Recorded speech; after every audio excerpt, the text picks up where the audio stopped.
The blood-soaked Battle of Shiloh had claimed many things, but the voice of Kieran Hayes was a loss few understood as he rode into Bozeman, Montana territory in 1872, his shadow stretching long across the dusty Main Street while the weight of silence hung around his neck like an invisible noose. Kieran dismounted his dappled gray horse with practiced ease, his movements fluid despite the weariness etched into every line of his sun-weathered face. At 32, he'd seen enough bloodshed to last several lifetimes. The war between the states had taken his voice. A Confederate artillery shell exploding too close had damaged his throat beyond repair.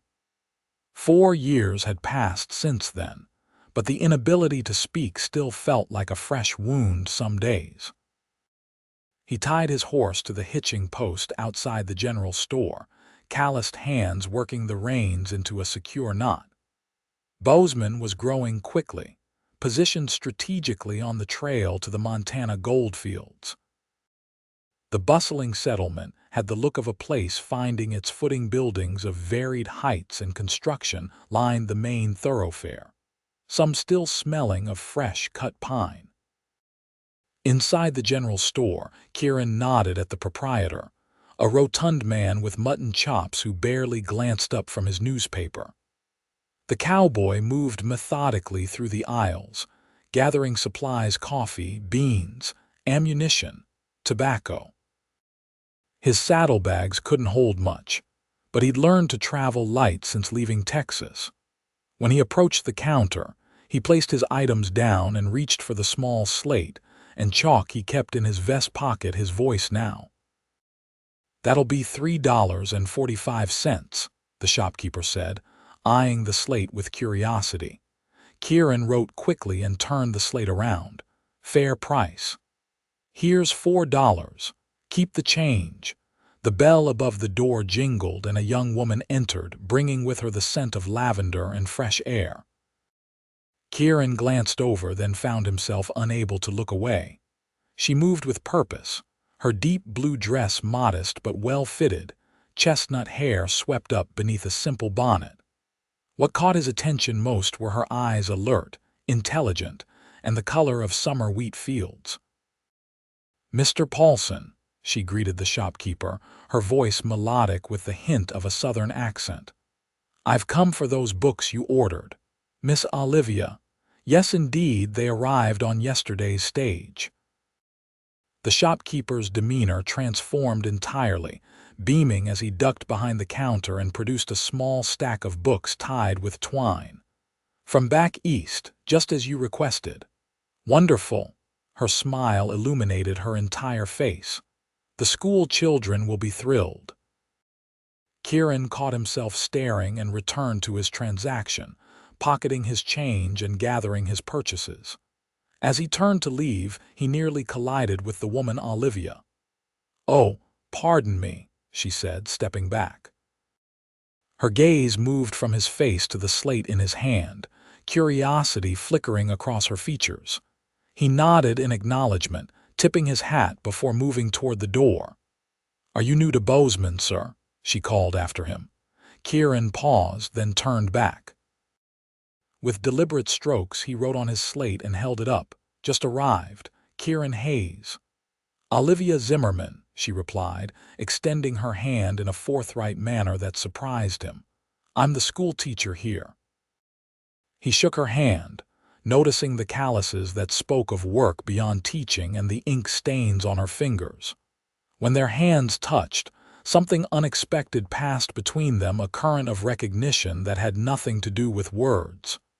"You cannot speak?" she asked directly, but without pity. He appreciated her straightforwardness. "War injury." "Shiloh," he wrote. Understanding dawned in her eyes.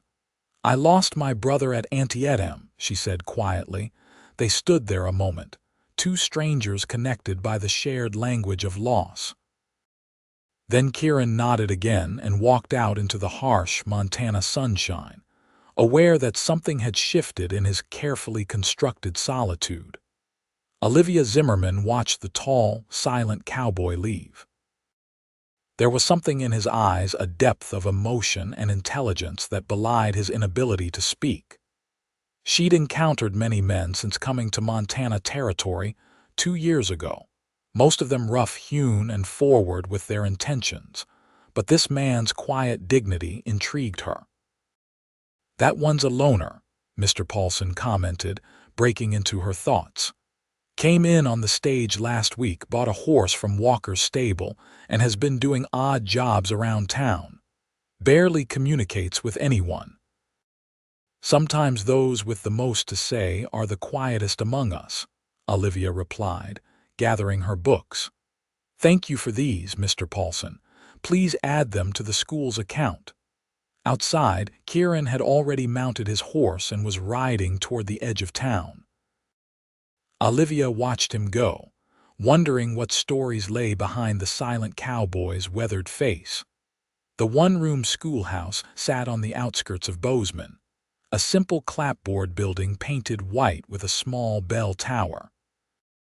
When Olivia arrived the next morning, she was surprised to find Kieran Hayes repairing a broken step on the front porch. He worked methodically, his strong hands moving with precision as he hammered a new plank into place. "Mr. Hayes," she called, approaching with her books clutched to her chest. "This is unexpected." He straightened, wiping sawdust from his hands before reaching for his slate. "Noticed it was broken yesterday. Thought I'd fix it before someone got hurt." "That's very kind, but you needn't have troubled yourself." "No trouble." She studied him in the clear morning light. His features were striking, strong jaw darkened with stubble, straight nose, and eyes the color of a Montana sky. He wore simple clothing, a faded blue shirt, worn denim trousers, and a leather vest. His dark hair curled slightly at the nape of his neck, and a thin scar ran along his jawline. "Will you stay in Bozeman long?" she asked. "Not sure. Depends on work." "What sort of work do you do?" "Whatever needs doing. Good with horses, carpentry, ranching." "A man of many talents," she observed with a smile. "Well, the school board has been meaning to repair that step for months. I'm certain they'd compensate you for your work." He shook his head firmly. "Already done. No payment necessary." The sound of approaching children interrupted their conversation. Kieran gathered his tools quickly, clearly uncomfortable with the prospect of more company. "Perhaps you'd like to come inside," Olivia offered impulsively. "I could use help setting up the geography lesson. We're studying the Western Territories today." He hesitated, then wrote, "Another time. Thank you." She felt a curious disappointment as he tipped his hat and mounted his horse. There was something about Kieran Hayes that called to her, perhaps the eloquence she sensed behind his silence, or the gentleness that existed alongside his obvious strength. "Miss Zimmerman! Miss Zimmerman!" Young voices pulled her attention away as her students arrived, eager to begin the day's lessons. But throughout the morning, her thoughts kept returning to the silent cowboy, and the stories his eyes seemed to tell. Kieran found work at the McAllister Ranch, 3 miles outside town. The owner, a gruff Scotsman with a shrewd eye for horseflesh, hired him on the spot after watching him gentle a half-broken Mustang that had been terrorizing the other ranch hands. "Don't care if you can't speak, lad," McAllister had said, his accent thick despite 20 years in America. "Your hands do all the talking needed with the horses." For 2 weeks, Kieran threw himself into the physical labor, grateful for work that required no conversation.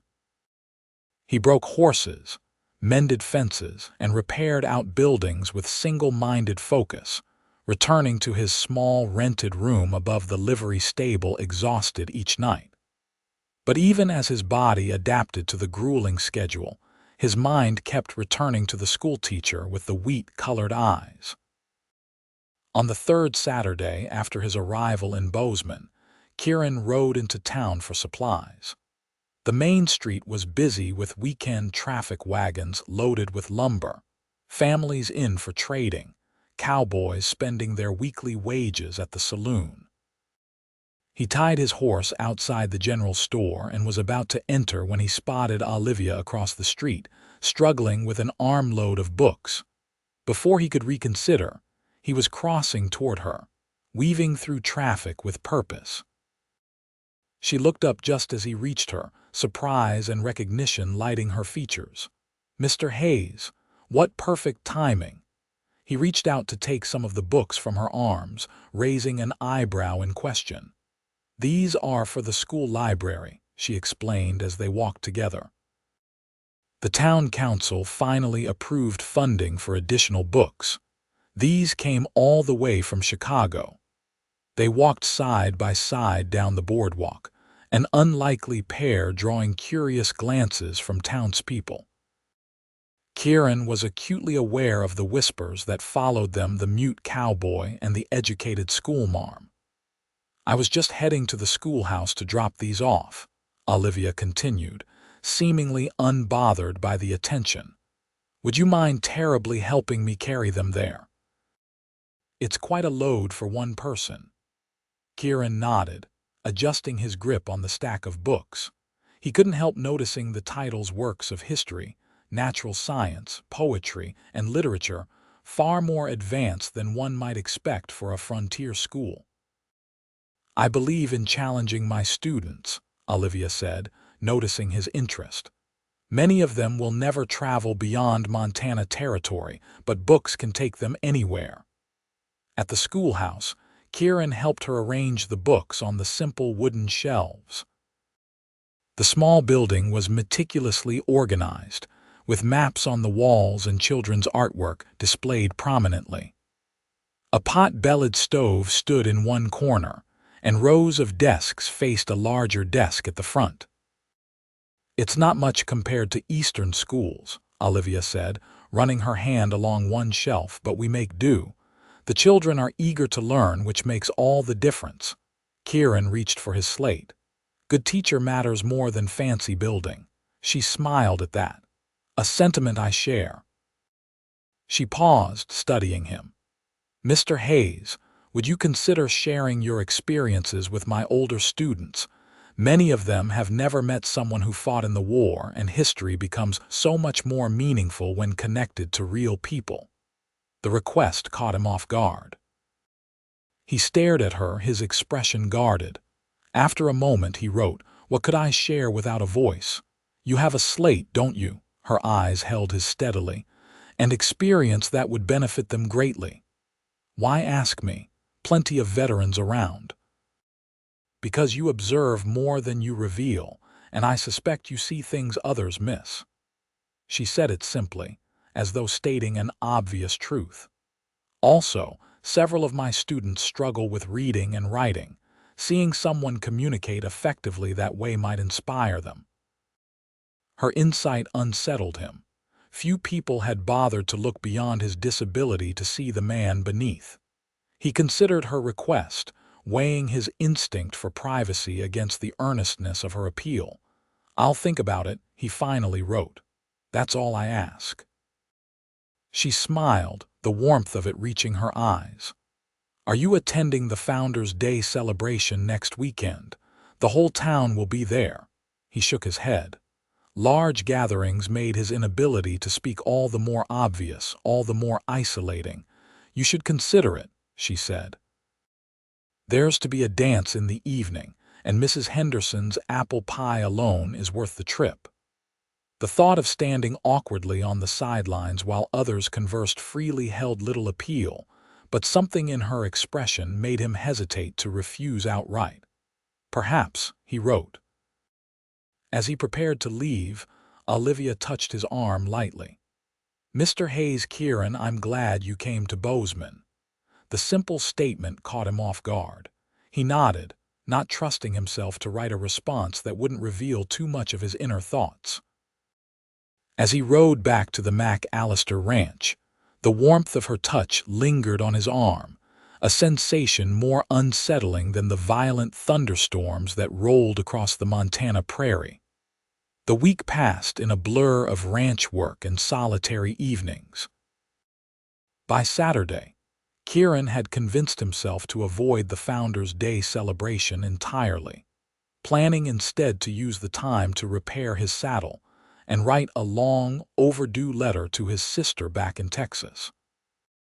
But when Saturday dawned bright and clear, he found himself saddling his horse and heading toward town, drawn by a force he didn't fully understand or wish to examine. Bozeman was transformed. Colorful bunting decorated the main street buildings, and the town square had been cleared for dancing.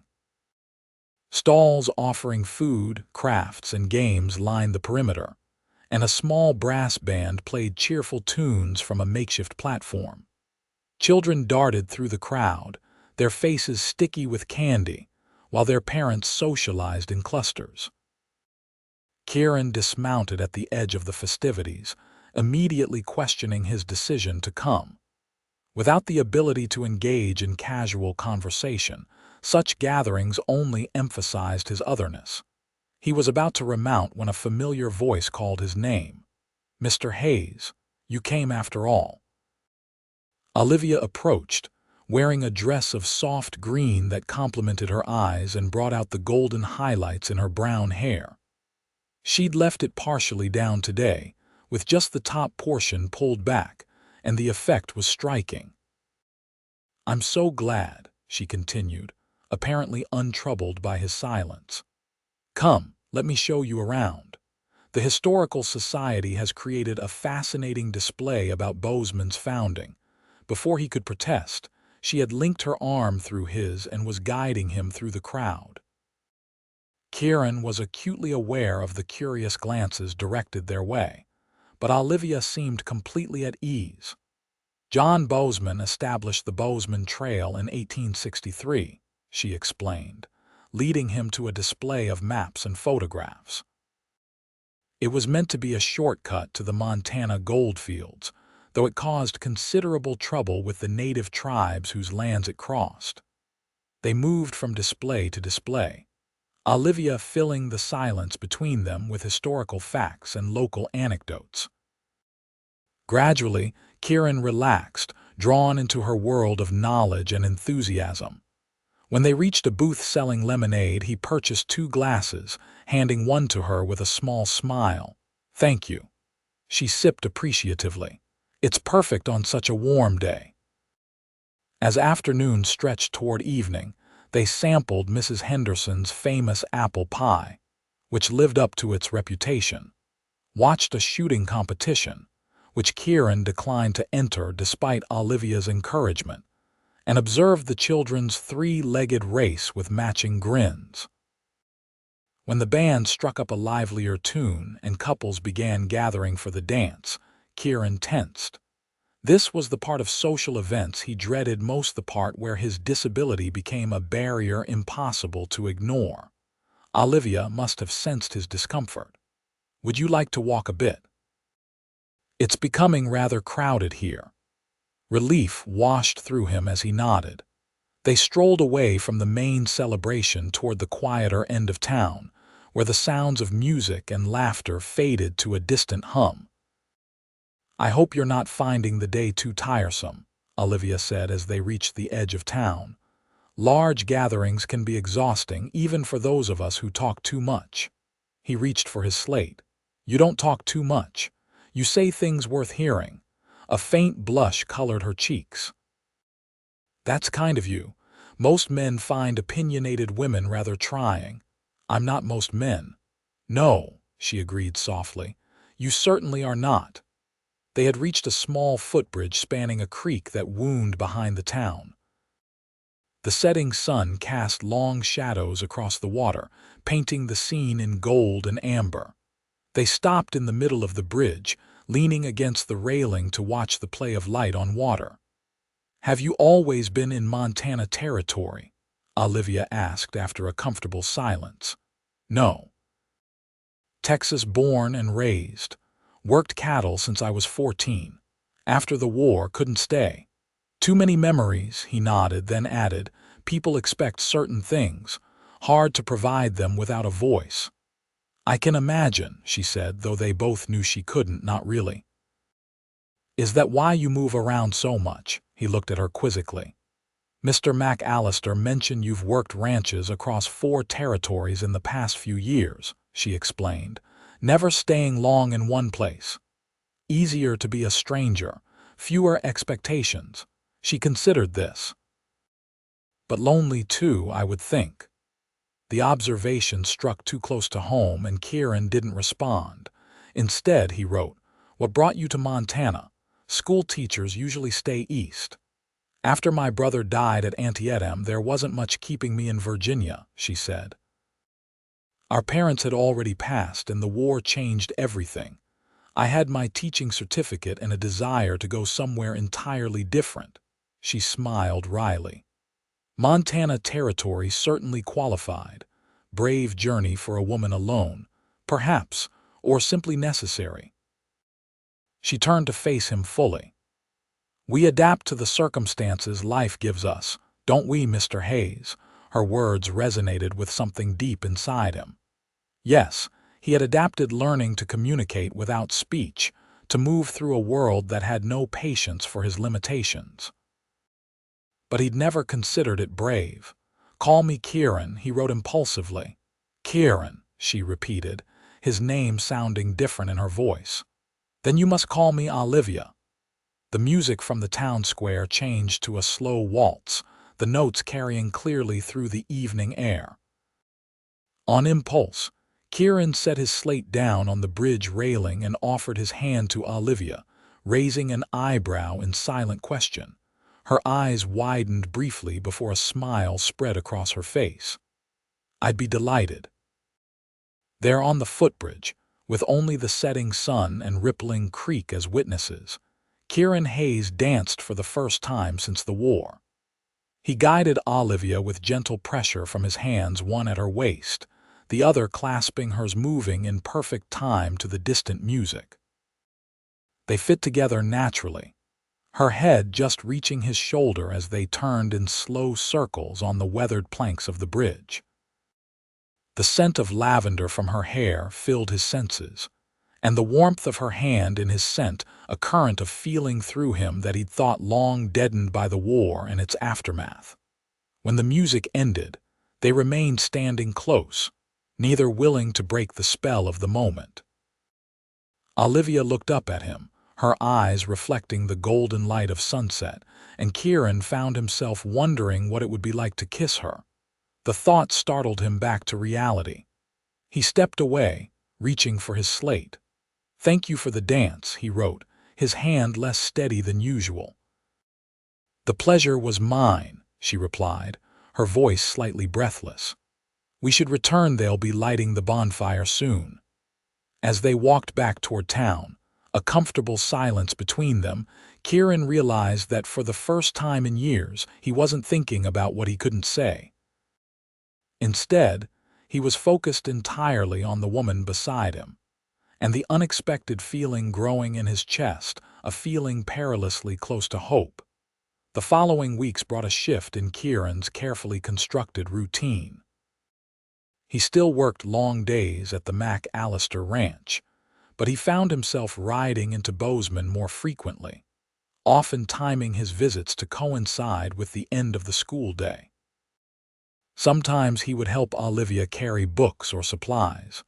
Other times, they would simply walk together through town, she talking and he responding on his slate when necessary. To his surprise, he accepted her invitation to speak to her older students about the war. Using his slate and maps she provided, he shared his experiences at Shiloh, Chickamauga, and other battles he'd survived. He was careful to focus on geography and strategy rather than the horrors he'd witnessed, but the students, particularly the boys, were rapt with attention. "See how Mr. Hayes uses his slate to communicate so effectively," Olivia had pointed out to a boy who struggled with writing. "The written word is powerful when used well." Kieran found unexpected satisfaction in the teaching experience, especially when one shy girl asked if he would help her improve her handwriting. He agreed, spending an hour after school demonstrating how to form letters more clearly and efficiently. "You have a gift for teaching," Olivia told him afterward as they walked toward the livery where he'd left his horse. "The children respond to you. They're good kids, eager to learn. They are, but not every adult connects with them as you do." She hesitated before continuing. "The school board is considering adding vocational training for the older boys' carpentry, basic blacksmithing, animal husbandry. Skills they'll need if they stay in Montana. Would you consider teaching some of those skills a few afternoons a week?" The offer caught him by surprise. "I'm not a permanent resident," he wrote after a moment's consideration. "You have plans to leave soon?" she asked, her tone carefully neutral. He didn't. In fact, he'd been saving to buy a small parcel of land outside town, though he hadn't admitted this to anyone. The McAllister ranch work was steady, and for the first time since the war, he'd found a place where his disability didn't define him entirely. "No immediate plans," he conceded. "Then, will you consider it? The position comes with a small stipend, not much, but something to supplement your ranch work." "I'll think about it," but they both knew he would accept. There was something about teaching the youngsters that satisfied a need in him. He hadn't recognized a need to pass on knowledge, to be valued for his skills rather than pitied for his limitations. As autumn painted the surrounding mountains with splashes of gold and crimson, Kieran settled into a new pattern. He worked at the McAllister Ranch 3 days a week and taught carpentry and horsemanship at the school 2 afternoons. The arrangement left him with more human interaction than he'd had in years, but to his surprise, he found it energizing rather than draining. Much of that had to do with Olivia. Their friendship had deepened over the weeks, evolving into something that defied easy classification. They weren't courting, not officially, but the whole town had noticed their frequent walks together, the way they sat side by side at church services, the special smile Olivia reserved just for him. Kieran himself wasn't sure what to call their relationship. He only knew that being with Olivia made the world brighter somehow, as though she amplified the good in everything around her. She didn't seem bothered by his silence. Indeed, she often seemed to understand what he was thinking before he wrote it down. "Your eyes speak volumes," she told him one evening as they sat on the schoolhouse steps watching the sunset. "I've never met anyone whose expressions were so eloquent," he wrote. "Or maybe you just listen better than most." "Perhaps it's both," she replied with a smile. "We make a good team, don't we?" They did. Her students thrived under their combined guidance. The vocational program had expanded, with local craftsmen volunteering to teach specialized skills while Kieran and Olivia oversaw the curriculum. The school board was pleased with the results, and enrollment had increased. Yet as winter approached, bringing with it shorter days and the promise of bitter cold, Kieran found himself increasingly restless. His feelings for Olivia had grown beyond friendship, but the prospect of acting on them terrified him. What kind of future could he offer her? A woman like Olivia deserved a husband who could speak words of love, who could engage with her intellectually without the cumbersome intermediary of a slate, who could be a full partner in all aspects of life. One crisp November afternoon, Kieran was demonstrating proper saddling technique to 3 teenage boys when he noticed a commotion in the main schoolroom. Setting the boys to practicing what he'd shown them, he went to investigate. Inside, he found Olivia confronting a tall, well-dressed man whose expensive coat and pristine boots marked him as an outsider. "As I've told you twice now, Mr. Blackwood, I have no interest in your proposal," Olivia was saying, her tone firm but polite. "The school board has already declined your offer to purchase this land." "Miss Zimmerman, you're not thinking about the bigger picture," the man replied, his voice smooth with practiced persuasion. "The Northern Pacific Railway will transform Bozeman. This location is ideal for the new station, and the compensation offered would build you a much finer school elsewhere in town. This school serves families who live within walking distance, she countered. Moving it would create hardship for many students. Besides, this building has historical significance as one of the original structures in Bozeman. Kieran moved to stand beside Olivia, his presence drawing the man's attention. "Ah, you must be the mute cowboy I've heard about," Blackwood said dismissively. "This is a private discussion about progress and the future of this town, matters beyond your concern." Kieran's eyes narrowed, but before he could reach for his slate, Olivia spoke. "Mr. Hayes is a valued teacher at this school and a respected member of this community," she said, her voice taking on a steely quality Kieran had never heard before. "His opinion matters greatly to me and to the school board." Blackwood looked between them, his expression calculating.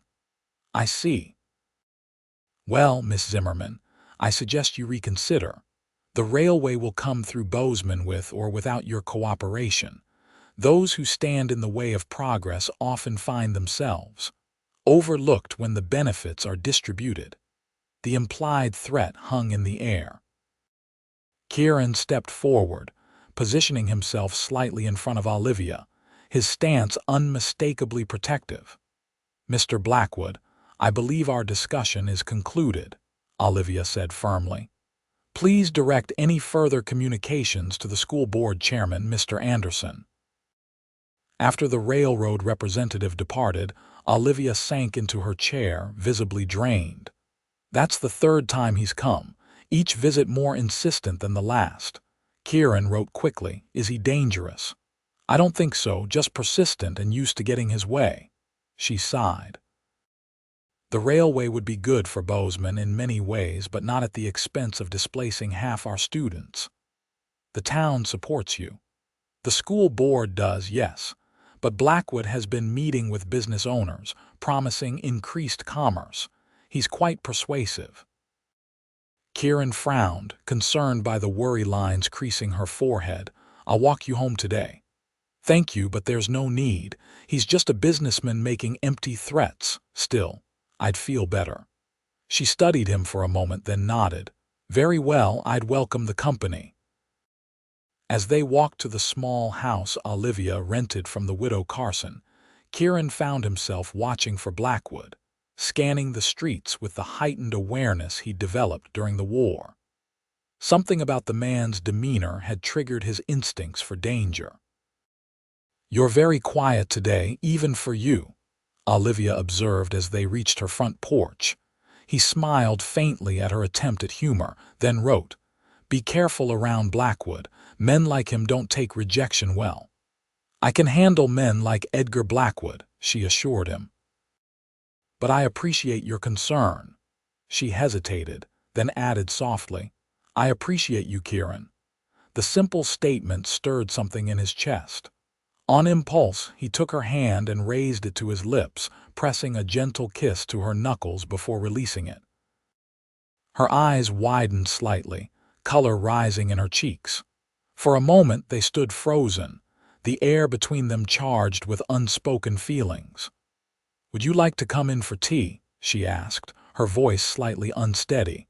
He wanted to desperately, but the intensity of his feelings frightened him. He wasn't ready to confront what was growing between them, wasn't sure he ever would be. "Another time," he wrote, "need to finish at Mac Allister's before dark." Disappointment flickered across her face before she composed her features. "Of course. Thank you for walking me home." As he rode back to the ranch, Kieran's thoughts churned with conflicting emotions. The protective instinct he'd felt toward Olivia was powerful, almost overwhelming. But along with it came the painful awareness of his limitations. What kind of protector could he be when he couldn't even call for help if needed? The following week brought heavy snowfall to the Gallatin Valley, blanketing Bozeman in white and slowing life to a winter pace. The school remained open, with students arriving bundled in layers of wool and fur. their cheeks rosy from the cold. Kieran continued his lessons, teaching the boys how to build simple furniture while the weather made outdoor instruction impossible. He found himself watching Olivia more closely, alert for signs of further trouble from Blackwood, but the railroad man seemed to have departed town for the winter. As Christmas approached, the town buzzed with preparations for the holiday celebration. Kieran, who had avoided most social gatherings before meeting Olivia, found himself drawn into the festivities through her. He helped construct the nativity scene for the church lawn, assisted with decorating the schoolhouse, and even agreed to play Santa Claus for the youngest children, a role that, ironically, required no speaking. On the last day of school before the Christmas break, Olivia approached him as he was packing away his woodworking tools. "I have something for you," she said, holding out a package wrapped in brown paper and tied with red ribbon. "An early Christmas gift.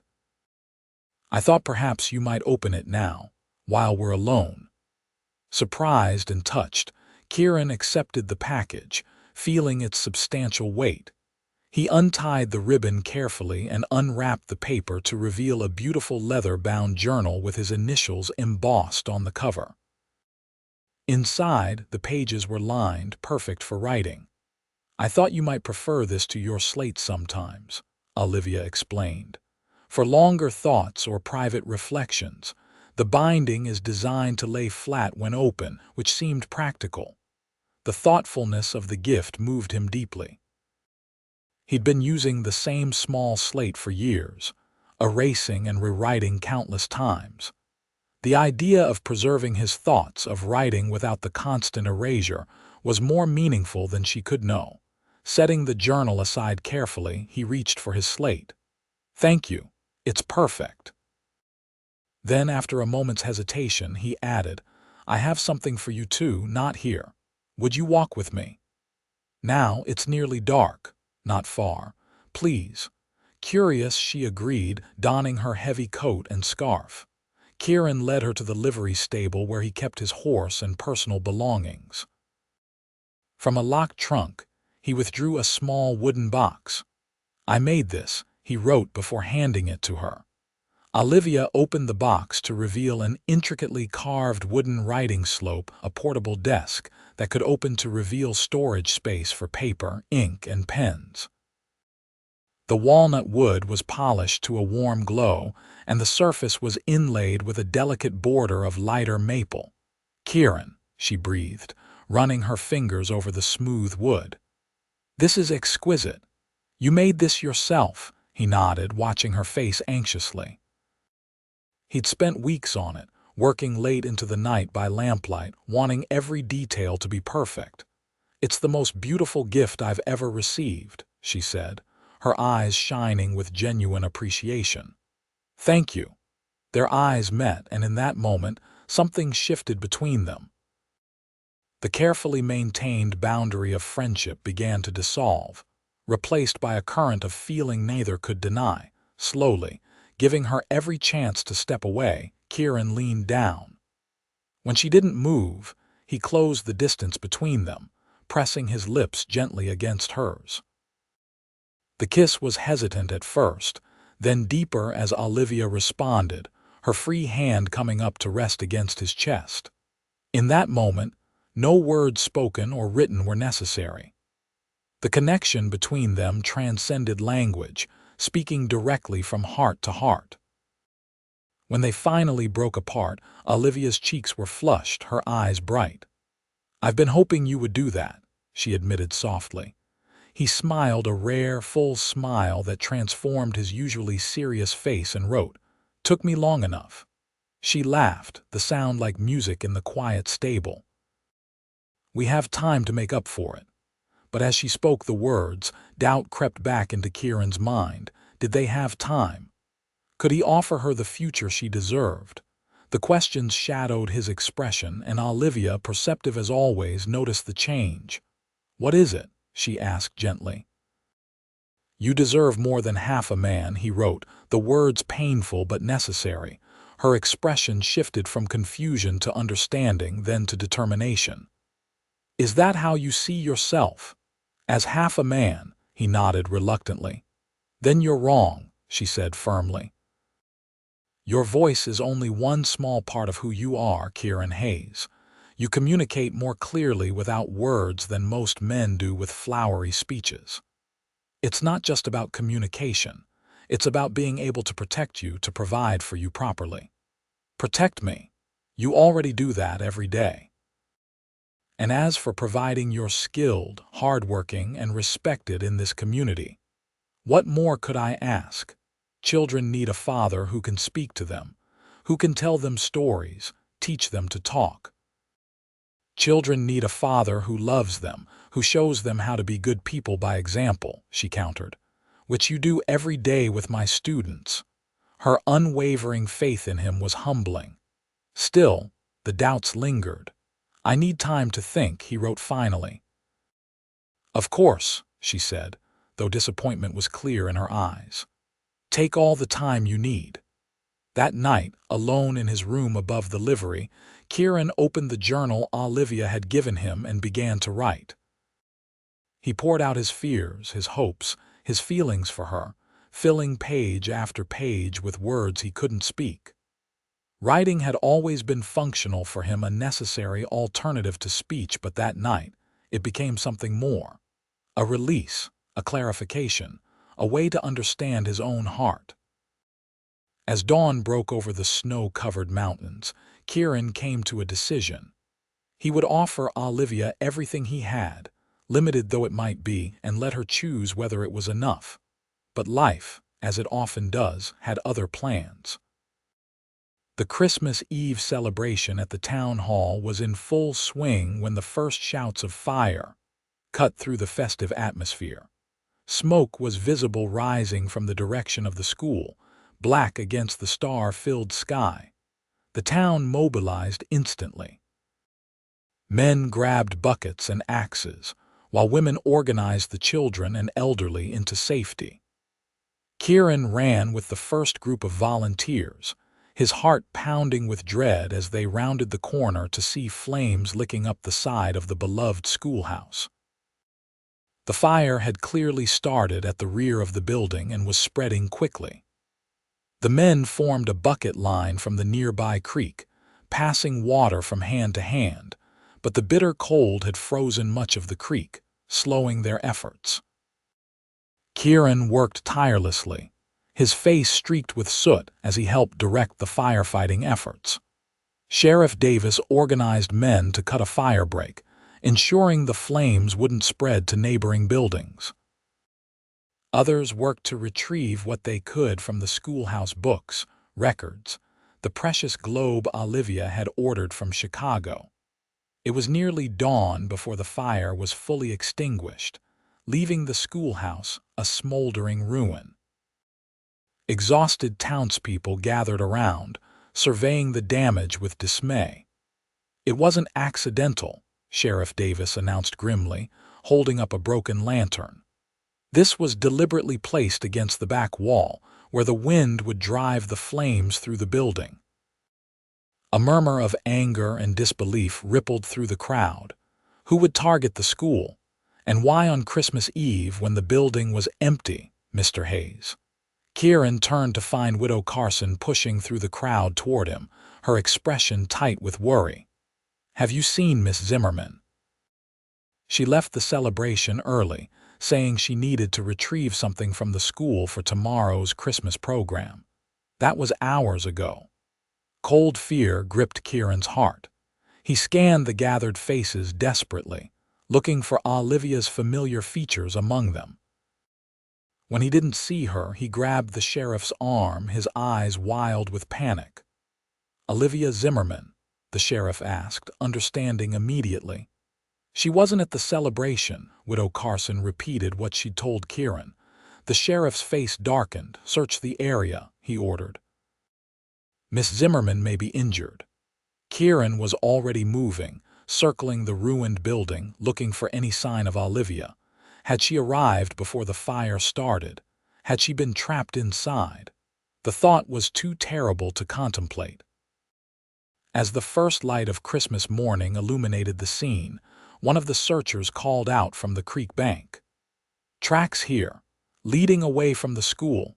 Kieran ran to where the man pointed. There in the fresh snow were footprints, small ones that could belong to Olivia, alongside larger boot prints. The tracks led toward the edge of town, in the direction of the stage road. The sheriff examined the tracks, his expression grim. "Two people, a woman and a man, I'd wager." She was walking under her own power, at least initially.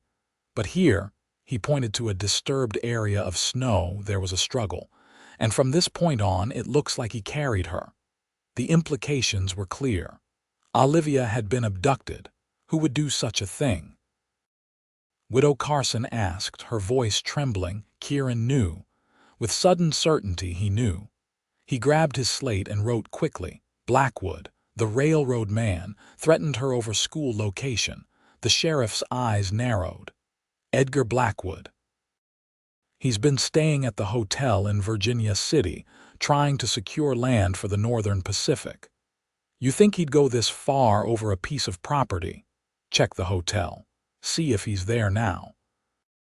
While a deputy was dispatched to Virginia City, 20 miles away, a search party organized to follow the tracks. Kieran insisted on being included, his face set with determination that brooked no argument. Sheriff Davis, recognizing the look of a man who would follow with or without permission, nodded his agreement. "We'll need our best trackers, and someone ride to the telegraph office, send wires to all surrounding towns to watch for Blackwood and Miss Zimmerman." As preparations were made, Kieran returned to the livery for his horse and rifle. His mind raced with terrible possibilities. Why take Olivia? Was it simply revenge for her opposition to his plans, or something more sinister? By mid-morning, the search party was assembled and ready to depart. 6 men, including Kieran and the sheriff, would follow the tracks, while others would search in different directions in case the trail was a false lead. The tracks led northwest along the stage road before veering into the foothills. Fresh snow had begun to fall, threatening to obscure the trail, adding urgency to their pursuit. "He's heading for Helena," the sheriff speculated as they rode, probably hoping to catch the westbound train. Kieran's hands tightened on his reins. If Blackwood reached Helena with Olivia, they might never find her. The thought was unbearable. Everything he'd feared, his inability to call for help, to properly protect those he loved, was now reality. But he had other strengths. Years of tracking cattle across the Texas plains had honed his observational skills. While the others followed the obvious trail, Kieran noticed subtle signs. Others missed a broken branch here, disturbed snow there. When the tracks disappeared under fresh snowfall, it was Kieran who found the thread of the trail again. They rode hard through the day, stopping only briefly to rest the horses. As dusk approached, they spotted smoke rising from a stand of pines ahead, a campfire. The sheriff signaled for them to dismount and approach quietly on foot. Through the gathering darkness, they could make out a small camp. A tent, a fire, and 2 horses tethered to a pine tree, and there, sitting by the fire with her hands bound before her, was Olivia. Even from a distance, Kieran could see a dark bruise on her cheek, and rage surged through him. Blackwood was pacing near the fire, gesturing angrily as he spoke to her. The words were indistinct at this distance, but his threatening posture was unmistakable. The sheriff outlined a plan to surround the camp and take Blackwood by surprise. The men spread out, moving into position. Kieran, however, had his own idea. While the others circled wide, he approached from downwind, using the skills he'd developed hunting in Texas. Silent as a shadow, he moved from tree to tree, closing the distance until he could hear Blackwood's words. "Your own fault, you stubborn woman. All you had to do was support the railway proposal. Now look at you miles from nowhere, in the dead of winter. No one's coming to help you." "They'll find you," Olivia replied, her voice steady despite her obvious fear. "Burning the schoolhouse was a mistake. The whole town will be looking for you." Blackwood laughed harshly. "By the time they figure it out, we'll be on a train to San Francisco. I have friends there who will pay handsomely for a pretty, educated wife, willing or not." The implication turned Kieran's blood to ice. This wasn't just about revenge or the railway. Blackwood was planning to sell Olivia to men who trafficked in unwilling women, a fate worse than death. He couldn't wait for the sheriff's signal. Drawing his hunting knife, Kieran stepped silently into the clearing behind Blackwood. Olivia saw him first, her eyes widening briefly before she carefully controlled her expression. "You won't get away with this," she said to Blackwood, keeping his attention focused on her. "I already have," he replied smugly, reaching down to grasp her arm roughly. "Now get up." "We need to." Kieran's knife pressed against Blackwood's throat, stopping his words and movements instantly. What the Blackwood began, but the pressure of the blade against his skin silenced him. "Kieran!" Olivia's voice broke with relief. "Thank God!" From the trees, Sheriff Davis and the others emerged, rifles raised. "Edgar Blackwood, you're under arrest for kidnapping and arson," the sheriff announced. As the other men secured Blackwood, Kieran immediately went to Olivia, cutting her bonds and examining her injuries with gentle hands. The bruise on her cheek was joined by rope burns on her wrists, but otherwise she appeared physically unharmed. The moment her hands were free, she threw her arms around him, holding him tightly. "I knew you'd find me," she whispered against his chest. "I knew you'd come." He held her close, his heart pounding with relief and residual fear. When she pulled back to look at his face, her eyes were bright with unshed tears. "He was going to sell me," she said quietly, "to men in San Francisco." Kieran nodded grimly, anger flaring anew at the confirmation. "How did you know to look for me? How did you find me so quickly?" He reached for his slate, only to realize he'd left it with his horse. Instead, he spelled out words with his finger on her palm. "I will always find you." Understanding bloomed in her eyes, along with something deeper. "Yes," she said simply. "I believe you will." They returned to Bozeman on Christmas Day, the town turning out to welcome them despite the holiday. Blackwood was imprisoned to await trial for kidnapping, arson, and attempted human trafficking crimes that would likely send him to prison for many years. Olivia stayed with the widow Carson while she recovered from her ordeal. The school board immediately began plans to rebuild the schoolhouse, with donations pouring in from throughout the territory. Kieran visited Olivia daily, bringing her books, flowers, and news of the rebuilding efforts. Their relationship had been transformed by the crisis, the barriers he'd constructed falling away in the face of almost losing her. 2 weeks after the rescue, as they sat together on Widow Carson's porch, Kieran presented Olivia with his journal. The pages were filled with his thoughts, his feelings, and finally a question. "I have little to offer but myself, and I am an imperfect man. But everything I have is yours if you want it. Will you marry me?" Olivia read the words, her expression softening with each line. When she looked up, her eyes were shining with tears and joy. "Yes," she said, the single word carrying the weight of 1,000 promises. "Yes, I will marry you, Kieran Hayes." He took her hands in his, bringing them to his lips in a gesture that had become their own private language of affection. Then he leaned forward to kiss her properly, sealing their engagement in the traditional way. Widow Carson, watching discreetly from the window, wiped away a tear of her own. "About time," she murmured, turning away to give the couple their privacy. They were married in the spring, as new grass carpeted the Gallatin Valley, and wildflowers bloomed across the foothills. The ceremony was held on the site of the rebuilt schoolhouse, symbolic of new beginnings rising from destruction. Olivia wore a dress of ivory silk ordered from Chicago, with wildflowers in her hair instead of a veil. Kieran stood tall in a new black suit, his dark hair neatly trimmed, his eyes never leaving his bride as she walked toward him on the arm of Sheriff Davis, who had proudly agreed to give her away. When the minister asked for their vows, Olivia spoke clearly, her voice carrying across the assembled townspeople. I, Olivia Zimmerman, take you, Kieran Hayes, to be my husband.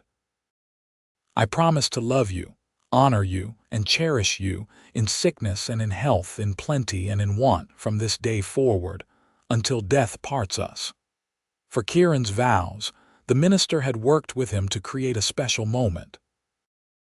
As Olivia held his hands, Kieran nodded to young Tommy Jenkins, one of his carpentry students, who stepped forward with a beautifully crafted wooden box. From it, Kieran removed a scroll of parchment on which he had written his vows in his strong, clear hand. The minister read them aloud. I, Kieran Hayes, take you, Olivia Zimmerman, to be my wife. Though I cannot speak the words, I pledge my heart, my hands, and my life to you.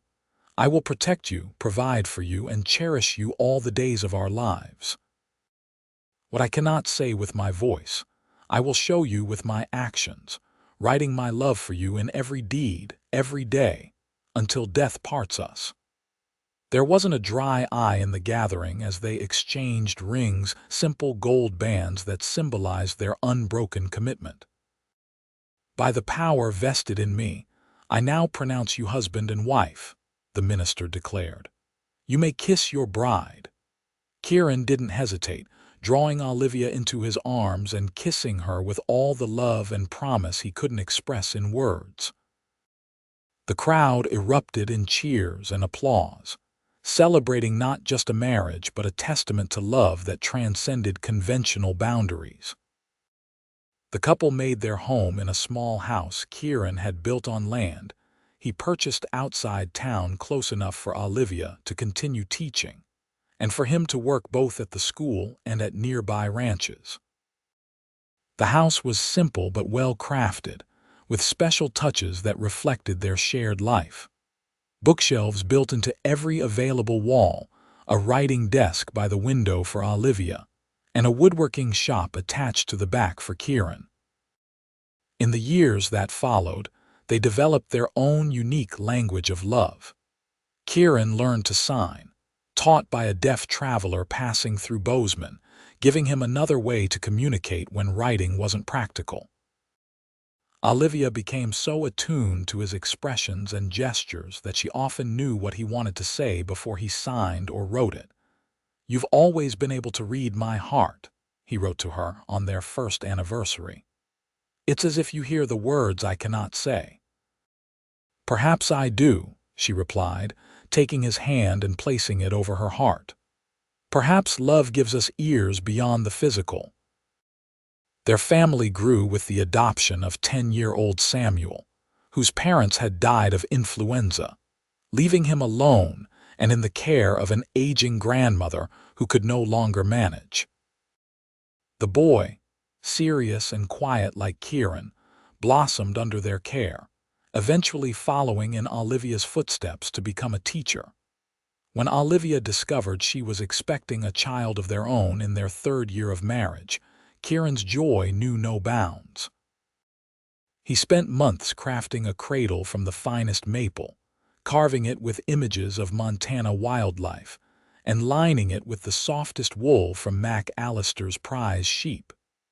Their daughter, Grace, was born on a crisp autumn morning, her first cries bringing tears to her father's eyes.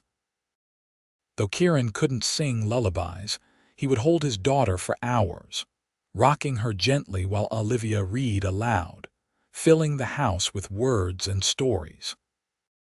As Grace grew, she developed a special bond with her silent father, learning to sign before she could speak and often acting as his interpreter when they were among strangers. Far from seeing Kieran's muteness as a limitation, she viewed it as simply another way of being in the world, a perspective that Olivia had carefully nurtured. When their son Thomas joined the family 2 years later, followed by twins Robert and William 3 years after that, the Hayes household became known throughout the territory for its unique blend of spoken and unspoken communication.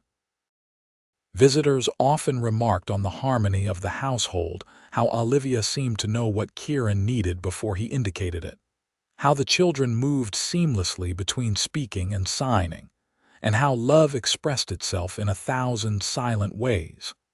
The touch of a hand, the gift of a hand-carved toy, the shared glance that spoke volumes.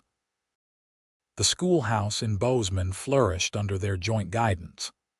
Olivia's innovative teaching methods, combined with Kieran's vocational program, produced students well equipped for life in the changing West.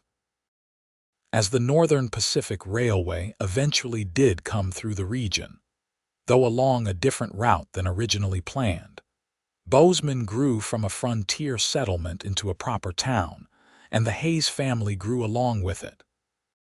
On their 25th wedding anniversary, the townspeople organized a celebration to honor not just their marriage but their contributions to the community.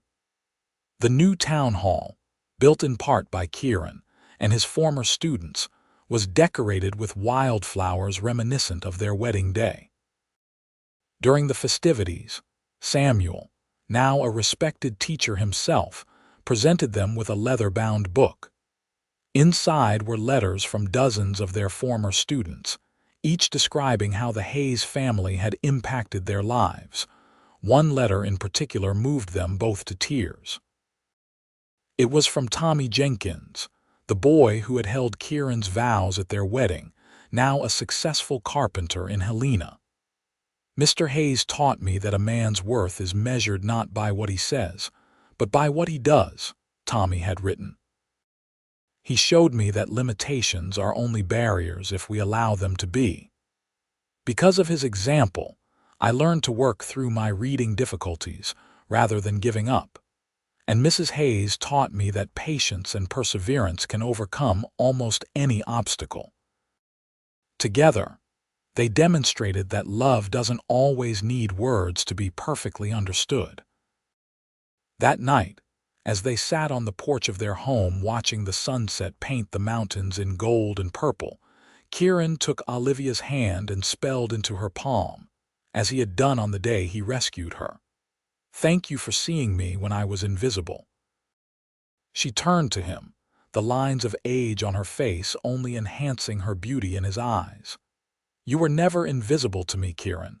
Your soul spoke to mine from the first day in a language more profound than speech." He nodded, understanding completely. In a world of words, they had found something deeper, a connection that transcended conventional communication. A love written not in speech but in actions, expressions, and the silent language of devoted hearts. As twilight deepened into night, with the sounds of their growing grandchildren drifting from inside the house, Kieran Hayes held his wife close, grateful beyond expression for the woman who had taught him that the most important things in life are often conveyed without a single spoken word.